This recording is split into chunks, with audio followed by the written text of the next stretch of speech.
1월 27일 수요일 하나님께서 저희에게 주시는 말씀은 마태복음 7장 1절부터 12절까지의 말씀입니다. 말씀을 먼저 읽겠습니다. 비판을 받지 아니하려거든 비판하지 말라. 너희가 비판하는 그 비판으로 너희가 비판을 받을 것이요 너희가 헤아리는 그 헤아림으로 너희가 헤아림을 받을 것이니라. 어찌하여 형제의 눈 속에 있는 티는 보고 내 눈 속에 있는 들보는 깨닫지 못하느냐.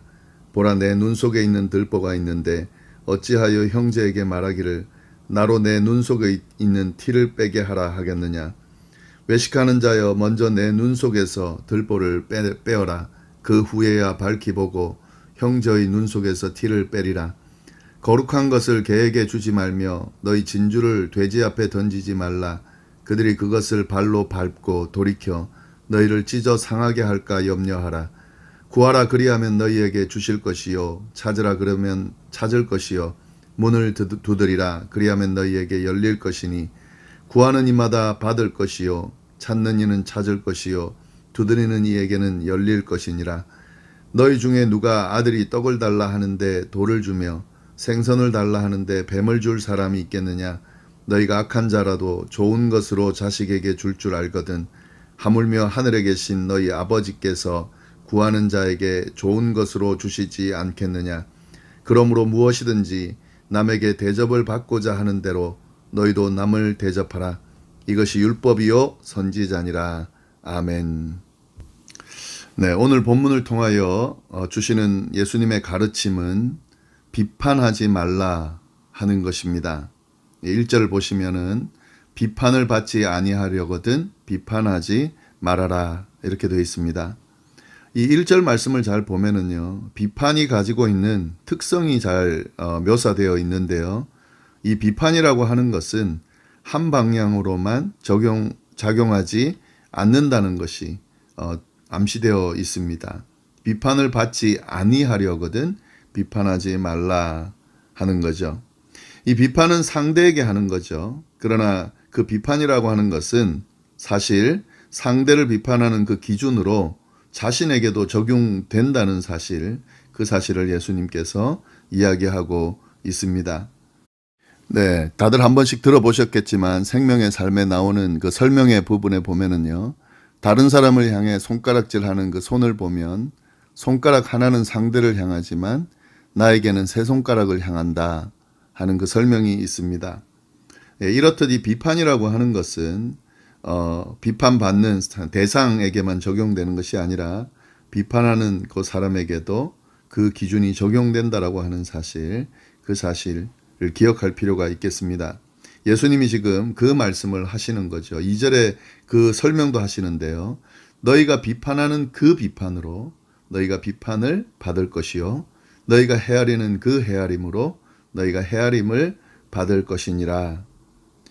비판하는 그 비판으로 비판을 받을 거고 헤아리는 그 헤아림으로 헤아림을 받을 거다 하는 거죠. 여기서 헤아림이라고 하는 것은 남을 평가할 때, 비판할 때 그 기준을 이야기하고요. 비판이라고 하는 것은 그 기준으로 인해서 생겨난 결과, 그 기준으로 내린 판결, 그것을 이야기합니다.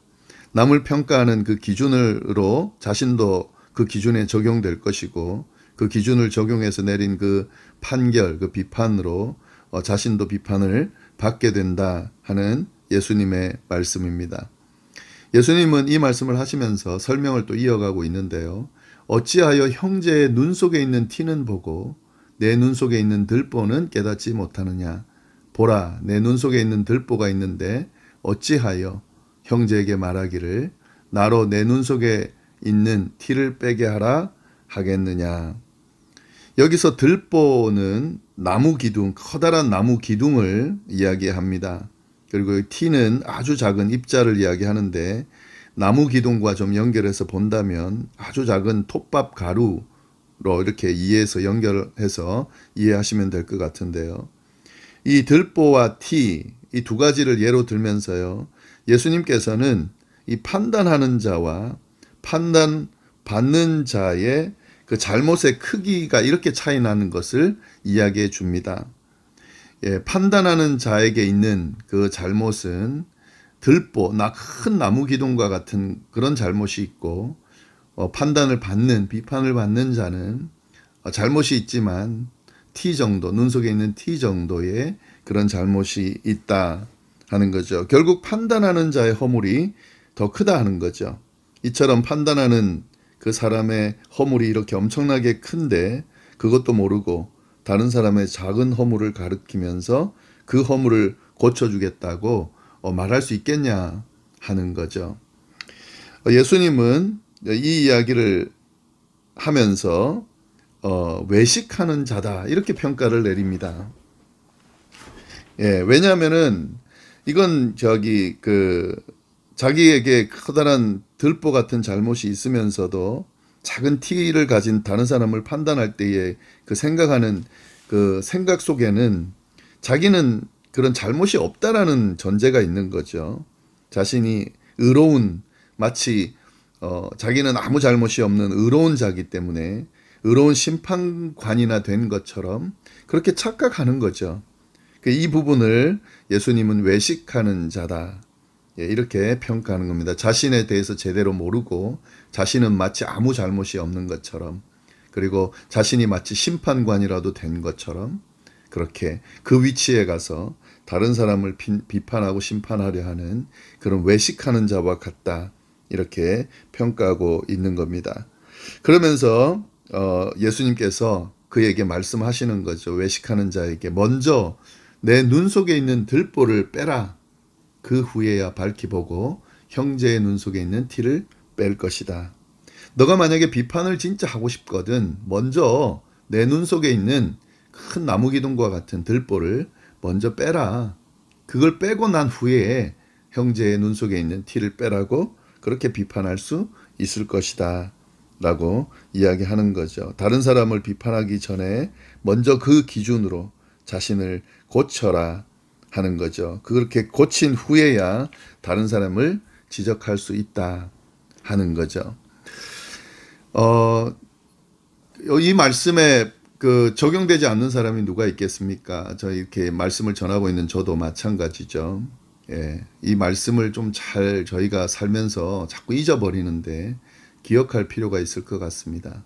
예, 다른 사람의 그 티가 그렇게 잘 보여요. 자꾸 또 잘못을 보면은 가만히 있고 싶지 않고 자꾸 지적하고 비판하고 싶은 마음이 듭니다. 왜냐하면 그렇게 하다 보면 그 잘못을 고쳐주겠다는 마음이지만 사실 잘 들여다보면 내가 뭔가라도 된 것 같은 그런 착각 속에 빠져 있는 경우가 많이 있는 거죠. 그런데 사실은 자기를 정말 적나라하게 잘 들여다보면 그 비판하려고 하는, 그 지적하려고 하는 그 부분에 나는 자유한가 하는 거죠. 그렇지 못합니다. 그래서 쉽게 다른 사람을 지적하는 것, 그건 잘못된 거고 그 전에 먼저 자신을 돌아볼 필요가 있다 하는 거죠. 근데 여기서 좀 알아야 될 부분은 이 교훈, 예수님의 이 교훈이 모든 인간관계에 적용되는 것은 아니에요. 물론 적용할 수도 있지만 지금 예수님이 말씀하시는 이 내용은 모든 인간관계에서 이야기하는 것이 아니라 형제들 간에, 여기서 말하는 형제들이라 하면 믿음의 형제들 이야기하겠죠. 신자들 간에, 하나님의 백성들 간에. 3절에 보시면 형제의 눈 속에 있는 티 이렇게 되어 있죠. 4절에 보면은 형제에게 말하기를, 또 5절에도 형제의 눈 속에 있는 티를 빼리라 이렇게 되어 있죠. 지금 이 말씀은 형제끼리의 관계에 대해서 이야기하는 겁니다. 신앙 안에서의 한 형제, 믿음 안에서의 한 형제, 하나님의 백성들 사이에 서로 비판하지 말아라 하는 거죠. 비판을 하려거든 먼저 자신을 비판하고 자신에게 있는 큰 잘못들, 왜곡된 모습들을 먼저 다 제거한 후에, 그리고 난 뒤에 비판해라 하는 거죠. 이 말씀을 잘 들여다보면 교회 공동체를 건강하게 세우는 길이 어디에 있는지 잘 나타나 있습니다. 교회 공동체를 깨트리는 그 과정들을 보면 끊임없이 상대의 잘못을 비판하고 지적하고 고치려고 길을 쓰면서 생기게 되는 결과죠. 자기는 마치 아무런 잘못이 없는 것처럼 그렇게 행동하니까 서로 다투게 되고 그리고 그로 인해서 공동체가 깨지게 되는 거죠. 매 예배 때마다 끊임없이 참회 기도를 드리는 이유, 또 때마다 하나님 앞에 하나님의 말씀 앞에 우리가 서서 우리를 돌아봐야 하는 이유는 끊임없이 우리의 죄성을 통해서 우리의 연약함을 통해서 이런 잘못들이 드러나고 또 행해지기 때문에 그걸 고치고 들여다보면서 바꾸고 또 새롭게 하기 위해서 그 과정들을 하는 겁니다. 그렇게 하나님 앞에 우리의 모습을 투영시키다 보면 들보 같은 잘못들을 보게 됩니다. 그리고 하나님 앞에 회개하면서 그 들보들을 제거해 나가는 거죠. 그렇게 자기 자신을 열심히 돌아보다 보면 사실은 다른 사람을 비판하지 않아도 그 회개하는 사람들이 많이 모여 있는 공동체라면 그 공동체는 건강할 수밖에 없게 되어 있습니다. 그래서 사실 건강한 공동체는 자신의 잘못을 돌아보고 끊임없이 하나님 앞에 회개하면서 자신을 고치며 나가는 그런 곳, 그곳이 바로 건강한 공동체이고 건강한 공동체가 세워지는 곳이다 하는 거죠. 좀 이 말씀을 좀 잘 들여다보면 좋겠고요. 마음속에 잘 새기고 우리의 삶 속에 좀 드러내면 좋을 것 같습니다.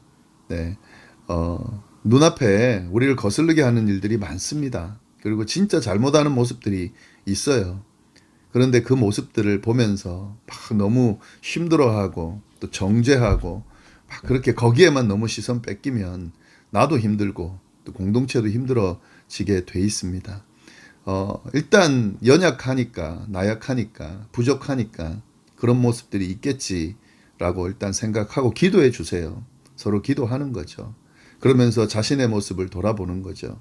나는 괜찮은가? 돌아보면 분명히 그 다른 사람을 바라보던 그 시선으로 보면 내가 고쳐야 될 부분, 내가 부족한 부분 보게 됩니다.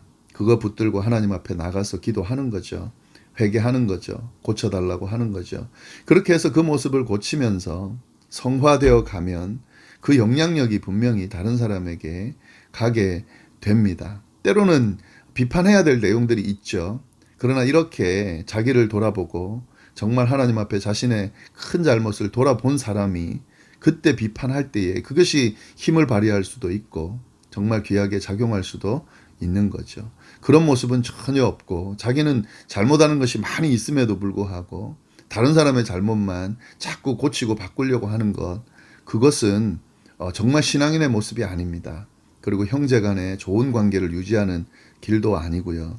공동체를 깨뜨리는 길로 가는 그 길이다 하는 사실, 오늘 말씀을 통해서 좀 잘 깨달을 수 있기를 바랍니다. 그 다음 6절 말씀 나오는데요. 6절 말씀, 거룩한 것을 개에게 주지 말며 너희 진주를 돼지 앞에 던지지 말라. 그들이 그것을 밟고 발로 돌이켜 너희를 찢어 상하게 할까 염려하라. 여기서 거룩한 것은 복음을 이야기하는 것이고, 개, 돼지로 비유되는 이 존재들은 이방인들, 또 이방인들뿐만 아니라 유대인들 중에서도 복음을 받아들이지 않고 그 복음을 거스르고 핍박하는 그 자들을 이야기합니다. 이들에게 주지 말라 하는 것은 아예 복음을 전하지 말라는 그런 뜻은 아니겠죠. 복음을 전했는데도 불구하고 받아들이지 않을 뿐만 아니라 짓밟는, 또 핍박하는, 또 여기서 보시면 발로 밟고 찢어 상하게 하는 이런 행동을 하는 곳에서 너무 그렇게 버티고 있지 말라고 그렇게 예수님께서 이야기하시는 겁니다. 물론 복음을 전해야겠지만 지혜롭게, 여기서 억지 쓰지 말고 하나님께 기도하면서 맡기고 복음을 전할 수 있는 곳으로 그렇게 가야 한다 하는 그런 가르침을 이야기하고 있는 거죠. 이런 경우가 있습니다. 정말 이단들 어떤 정말 대적해야 될 곳이 있죠. 그런데 이제 그런 곳에 가서 내가 모든 걸 다 희생하고 싸워야겠다, 싸워서 이겨야겠다, 이렇게 결심하는 하고 또 행동하는 경우가 있는데, 하나님께서 보내시지 않고 내 의지, 내 생각 가지고 한다는 것은 쉽지 않은 겁니다. 잘못된 것일 수도 있습니다. 지혜롭게 할 필요가 있다 하는 거죠. 괜히 그 안에서 뭔가 억지를 쓰다가 도리어 상하게 되면 도리어 더 해야 될 일들을 못하고 또 복음을 망가뜨리는 그런 경우가 있게 되는 거죠. 예, 그 이야기를 하고 있습니다. 복음을 전할 때 제자들에게 복음을 전할 때에 예, 그 복음을 전하는 장소가 개와 돼지가 같은 그런 곳이다. 복음을 발로 밟고 찢어 상하게 할 위험이 있는 그 곳에 가게 되거든 지혜롭게 잘 피해서 다른 곳으로 이동하라라고 하는 그런 말씀이 되는 거죠. 네, 그리고 7절부터 쭉 나오는 말씀, 하나님을 어떻게 의존하는지, 지금 이 앞에 이야기한 비판하지 않고 또 복음을 전할 때에 지혜롭게 하고 이런 것들은 쉬운 것은 아니죠. 그래서 하나님의 도움이 필요합니다. 그래서 그 이야기를 하고 있습니다. 구하라 그리하면 너희에게 주실 것이요 찾으라 그리하면 찾아낼 것이요 문을 두드리라 그리하면 너희에게 열릴 것이니 구하는 이마다 받을 것이요 찾는 이는 찾아낼 것이요 두드리는 이에게 열릴 것이니라. 구하고 찾고 두드리는 자들, 여긴 지금 그 예수님의 제자들에게 해주시는 말씀이라 그랬잖아요. 예수님의 제자들은 구하고 찾고 두드리면 분명히 구하게 되고 찾게 되고 열리게 될 것이라는 말씀을 해주고 있습니다. 여기서 알아야 될 것은요, 구하라 그리고 찾으라 두드리라 하는 이 동사는 명령형인데 현재 시제입니다. 그래서 계속이라는 말을 붙여서 의미를 부여할 필요가 있다는 거죠. 계속 구하라, 계속 찾으라, 계속 두드리라. 인내하면서 계속 구하고 찾고 두드리면 지금 당장엔 어떤 결과물이 오지 않을 때도 포기하지 않고 계속 구하고 찾고 두드리면 반드시 응답받게 될 것이다 라고 하는 의미가 이 안에 담겨져 있는 거죠. 왜 그러면 이렇게 구하게 되면 얻게 되고 찾으면 찾게 되고 두드리면 열리게 되느냐 하는 거죠. 왜냐하면 하나님의 아들이기 때문에 그렇습니다. 예수님의 제자들은 하나님의 아들이에요. 하나님의 아들이기 때문에 하나님 아버지께서 좋은 것으로 채워주시는 거죠. 9절부터 11절 그 내용이죠. 너희 중에 누가 아들이 떡을 달라 하는데 돌을 주며 생선을 달라 하는데 뱀을 줄 사람이 있겠느냐. 너희가 악한 자라도 좋은 것으로 자식에게 줄 알거든. 하물며 하늘에 계신 너희 아버지께서 구하는 자에게 좋은 것으로 주시지 않겠느냐. 구하고 찾고 두드리는 사람이 누굽니까? 하나님의 아들입니다. 하나님의 아들을 하나님 아버지께서 어떻게 그 구하고 찾고 두드리는 것을 외면하시겠냐 하는 거죠. 반드시 좋은 것으로 채워주신다. 그러니까 하나님을 찾아라. 하나님 아버지 앞에 구해라. 문을 두드리라. 이렇게 예수님께서 이야기해 주십니다. 그러면서 이제 12절 그러므로 이렇게 돼 있는데요. 이 그러므로는 앞에 있는 예수님이 가르쳐 주신 교훈의 전체 내용을 이야기합니다. 그러므로 무엇이든지 남에게 대접을 받고자 하는 대로 너희도 남을 대접하라. 이것이 율법이요 선지자니라. 예, 이거 황금률이라 그래요. 복음 중에 복음, 교훈 중에 교훈. 예, 그 이야기라고 하는데 그 이야기는 지금 앞에 말한 모든 율법들, 예수님이 가르쳐 주신 교훈들이 집약되어 있는, 요약되어 있는 그 근본 정신이라고 생각하면 될 것 같습니다. 무엇이든지 남에게 대접을 받고자 하는 대로 너희도 남을 대접해라. 그러니까 자기에게 좋은 것, 자기에게 좋게 되어지기를 원하는 그것을 남에게도 하라 하는 거죠. 결국에는 이 말씀 뭐냐면 내 이웃을 내 몸과 같이 사랑하라 하신 하나님의 말씀, 또 예수님이 새롭게 주신 그 계명입니다. 내 이웃을 내 몸과 같이 사랑하라는 것, 내 몸처럼 내가 원하는 것, 내 몸을 사랑하는 것처럼. 그래서 남에게 대접을 받고자 하는 그 마음 그대로 남을 대접하라. 그렇게 말씀하시는 거죠. 이것이 바로 율법이다. 선지자다. 이 율법이요 선지자는 구약 말씀 전체를 이야기하는 거죠. 이것이 바로 구약 말씀이다. 구약 말씀을 완성하러 오셨다 그랬는데, 율법을 완성하러 오셨다 그랬는데, 완성하는 길이 뭐냐면 무엇이든지 남에게 대접을 받고자 하는 대로 남을 대접하는 그런 마음으로 율법을 지켜 행하는 것, 그것이다 하는 거죠. 예, 이 예수님의 말씀 교훈 많은 내용을 했고 좀 슬쩍슬쩍 지나갔지만 그래도 한번 잘 읽어보시고 그 말씀 잘 들여다보면 좋겠습니다. 물론 나중에 수요 예배 때 한 구절 한 구절 저희가 살펴볼 텐데 일단 지금 새벽기도 말씀 이 말씀 지나가지만 자세히 다시 한번 읽어보면서 마음속에 잘 새기기를 바랍니다. 기도하겠습니다. 하나님 아버지, 감사합니다. 하나님께서 함께 해주셔서 감사하고, 오늘 특별히 또 귀한 말씀들을 통하여 저희의 마음을 붙드시고 또 우리 행동들을 어떻게 해야 될지 깨달아 이끌어 주시니 감사합니다. 주님, 비판하지 않는 삶, 또 자신을 먼저 돌아보고 하나님 앞에 끊임없이 우리를 정결하게 만드는 그런 삶을 살 수 있도록 인도하여 주시고, 그리고 하나님 앞에 구하는, 하나님 아버지 앞에 구하는 그런 아들로서의 삶을 살아가는 저희가 될 수 있도록 인도하여 주옵소서. 우리에게 주신 말씀, 율법 교훈들이 있습니다. 이 교훈들을 잘 지키기 위하여 무엇이든지 남에게 대접을 받고자 하는 대로 남을 대접하는 이 마음을 가지고 주님, 이렇게 주어진 말씀들을 잘 실천하며 살아가는 저희가 될 수 있도록 인도하여 주옵소서. 함께하여 주시기를 간절히 바라고, 오늘 하루도 어디에서 무엇을 하든지 주님의 은혜 가운데 머물기를 간절히 바라며 이 모든 말씀을 예수님의 이름으로 기도드립니다. 아멘.